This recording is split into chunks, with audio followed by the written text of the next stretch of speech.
mean that why people are lonely in the top is because they refuse to carry others? So it's not a case of carrying people along. It's okay. So I'm going to take it back for a bit, right? We create our realities, whether we accept it or not, directly or indirectly, consciously or subconsciously. We have attracted those people we have around us. And with changing seasons, people reduce or increase in importance in our lives.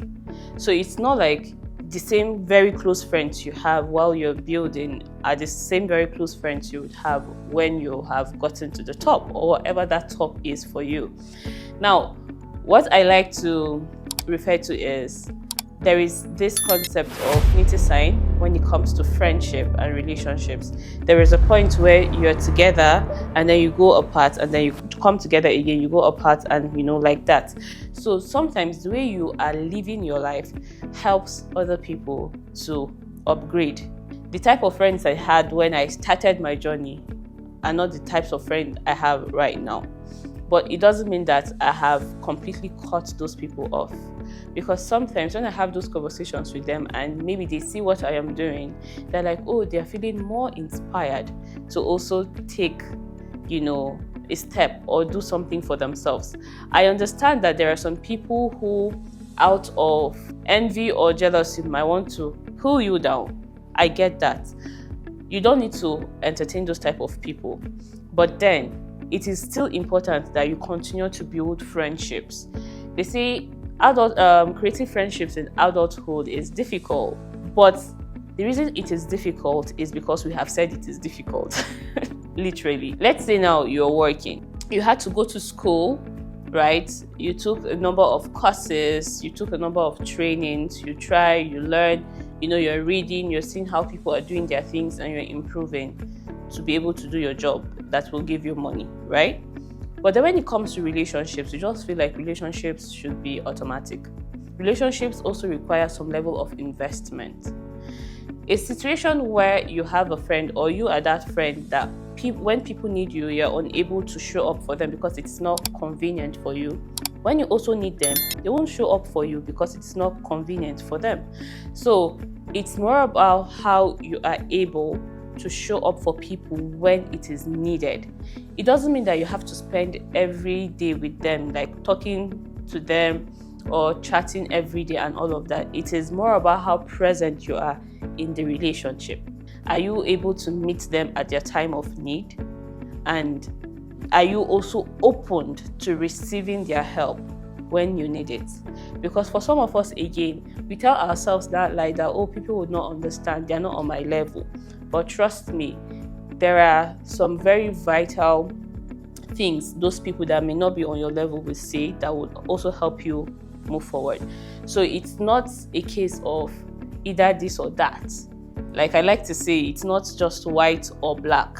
There are different shades of white, there are different shades of black.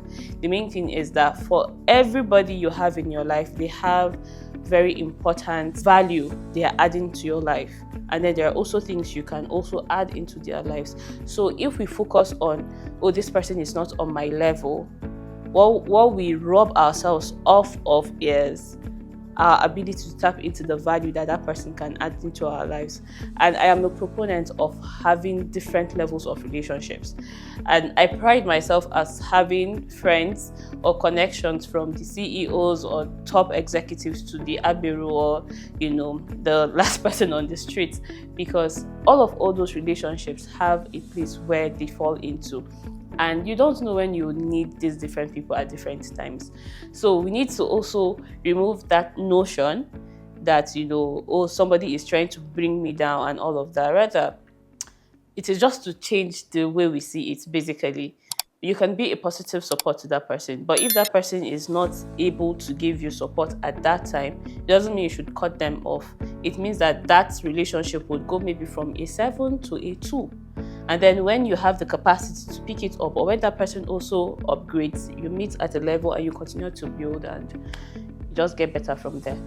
But if we keep on cutting people off at every site of provocation, or if we feel like they are not, thinking about it, we need some level of toxicity in our life sometimes, because it's also, if somebody tells you you can't do it, or oh, what are you feeling like, it also becomes fuel for you to do better, to prove that person wrong, right?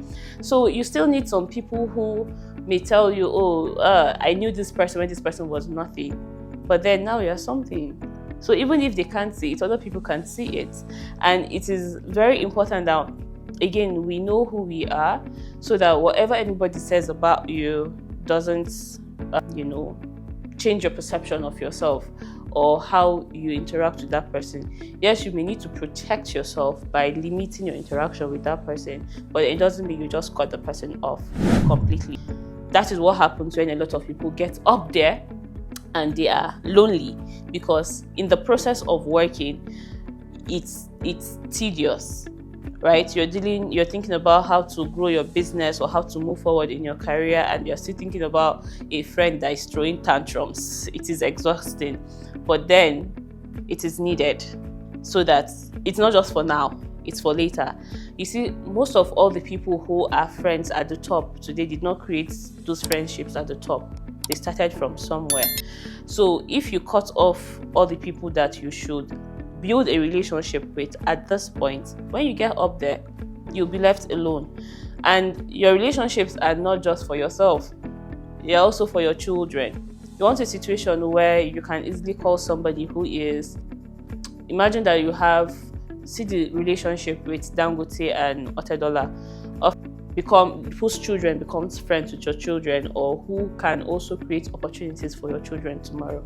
For a lot of people, we are struggling because our parents did not create those quality relationships that we can leverage on at this point. And the worst thing we can do to ourselves and the generations to come is to repeat the same mistake. I hope I've answered your question.